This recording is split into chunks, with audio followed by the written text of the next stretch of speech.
گھر دوڑ دوڑ کے جاتا ہے، قرآن خوانی کرتا ہے، جب اس کو تنخواہ دینا ہوتا ہے تو اس کو 3000 روپیہ تنخواہ دیتے ہو۔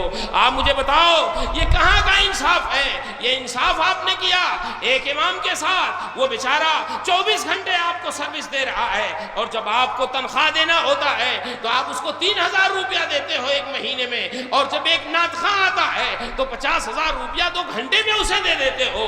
ہماری قوم کہاں چلی گئی ہے؟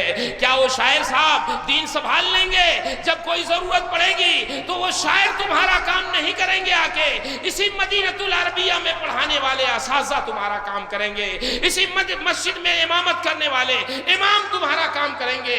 تمہارے جنازے کی نماز مولانا مسعود احمد برکاتی مبارک پور سے آ کے نہیں پڑھائیں گے، اسی مدرسے میں رہنے والے صدر مدرس مولانا ڈاکٹر شکیل تمہاری نماز پڑھائیں گے، مولانا نعیم صاحب تمہاری نماز پڑھائیں گے، مولانا اور دوسرے اساتذہ یہاں کی پڑھائیں گے تمہاری نماز، تمہارے مسجدوں کے امام پڑھائیں گے۔ اس لیے اتنے تو گنوار نہیں ہو آپ لوگ کہ اپنا محسن نہ سمجھ سکو، اپنا مخلص نہ سمجھ سکو۔ اس لیے جس کی جتنی خدمات ہیں اسی اعتبار سے اس کی قدر کیا۔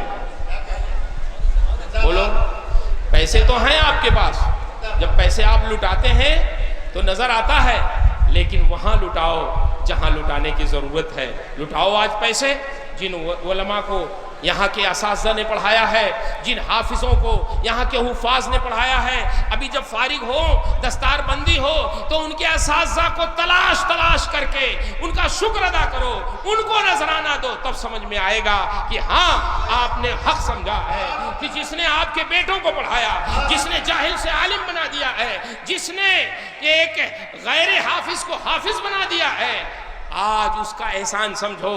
اپنے بیٹوں کو آپ نعرہ لگا کے لیتے ہوئے جاؤ گے، نعرہ لگاؤ، لیکن اس سے پہلے ان کے استاذ کا نعرہ لگاؤ، اس سے پہلے مدینہ العربیہ کے معاونین کا نعرہ لگاؤ، مدینہ العربیہ کے ارکان کا نعرہ لگاؤ، اس مدرسے کے معاونین کا نعرہ لگاؤ، جس کے پیسے سے پڑھ کے یہ بچے آج عالم دین اور حافظ قرآن ہوئے۔ نعرہ تکبیر!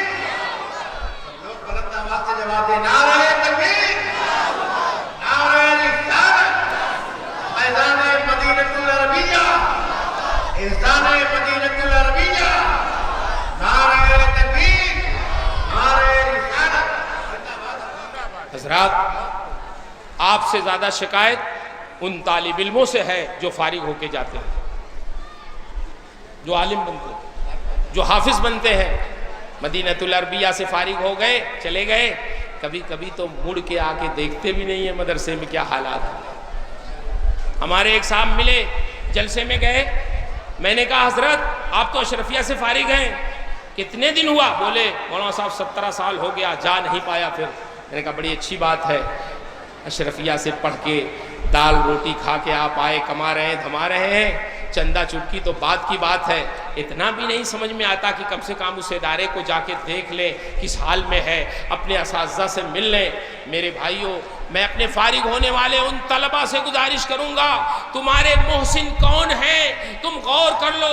کس نے تم کو جاہل سے عالم بنایا ہے؟ کس نے تم کو جاہل سے حافظ بنایا ہے؟ جب اپنا کارڈ چھپواتے ہو، اپنا کیلنڈر چھپواتے ہو، تو اپنے ان اساتذہ کا نام تم نہیں ڈالتے جس نے تمہیں پڑھایا ہے، سب سے پہلے اپنے پیر صاحب کا نام ڈالتے ہو، جس نے نہ ایک سورت پڑھائی ہے، جس نے نہ ایک حدیث پڑھائی ہے، جس نے نہ ایک نصیحت کی ہے۔ شاید کوئی نصیحت کر دے، لیکن سن لو، پیر تک بھی پہنچانے والے تمہارے یہی اساتذہ ہیں۔ تم کیا سمجھتے پیر کون ہوتا ہے، مرید کون ہوتا ہے؟ پیر مرید کا مرتبہ بتانے والے بھی یہی اساتذہ کرام ہیں۔ یہ اگر تمہیں شعور نہ دیتے، تمہیں احساس نہ دیتے، تمہیں بتاتے نہ، تمہیں علم نہ دیتے، تو تم سمجھ نہیں پاتے تمہارے پیر کا کیا مقام ہے، کون سا پیر باشرہ ہے، کس پیر کے ہاتھ میں ہاتھ دینا چاہیے۔ تمہیں یہ شعور بھی جو ملا ہے وہ مدینہ العربیہ سے ملا ہے، وہ تمہارے اساتذہ سے ملا ہے۔ اس لیے پہلے اپنے اساتذہ کا احسان سمجھو، جس نے 8-9 سال تک تمہارے پیچھے لگ کر، تمہاری گالیاں سن کر، تمہاری تکلیف دہ باتیں سننے کے باوجود تمہارے پیچھے لگ کر کر تمہیں جاہل سے عالم بنا دیا، تمہیں جاہل سے حافظ بنا دیا۔ اس لیے جب بھی تم نماز کے بعد رات کی تنہائیوں میں کبھی اپنا ہاتھ دعا کے لیے اٹھاؤ تو صرف دعا کے لیے اپنے لیے نہ اٹھانا، سب سے پہلے اپنے ماں باپ کے لیے اٹھانا، پھر اپنے اساتذہ کے لیے اٹھانا، پھر مدینۃ العربیہ کے لیے اٹھانا، اس کے معاونین کے لیے اٹھانا، اس کے ارکان کے لیے اٹھانا، اور دوست پور کے مسلمانوں کے لیے اٹھانا جن کے پیسے سے پڑھ کے تم عالم دین ہوئے ہو، جس کے تعاون سے پڑھ کے تم حافظ قرآن ہوئے ہو۔ یہی احسان شناسی ہے۔ اگر آپ نے ایسا سمجھا تو یاد رکھو آپ کو وہ علم ملے گا جو نور علم کے ساتھ ہوگا، فیضان ملے گا اور اس علم میں برکتیں ہوں گی۔ احسان شناسی یہ ہمارا بہت بڑا فریضہ ہے۔ ہمارا کون محسن ہے؟ کس نے ہمیں پیر تک پہنچایا ہے؟ کس نے ہمیں نماز سکھایا ہے؟ کس نے ہمیں پائجامہ پہننا سکھایا ہے؟ کس نے ہمیں حدیثیں یاد کروائی ہے؟ کس نے ہمیں جاہل سے عالم بنایا ہے؟ یہ ساری چیزیں مدینۃ العربیہ کے صحن میں تمہیں ملی ہے۔ اس لیے جب بھی اس راستے سے گزرو اور موقع رہے تو تھوڑی دیر اپنی موٹر سائیکل سے، اپنی سائیکل سے پیدل ہو تو اس کے گیٹ میں آ کے اپنے ان محسنوں کو سلام تو کر لو، اپنے ان محسنوں کی خیریت تو پوچھ لو، اپنے ان محسنوں کے سامنے زانوی ادب تہ کر کے اپنی سعادت مندی کا ثبوت تو دے دو۔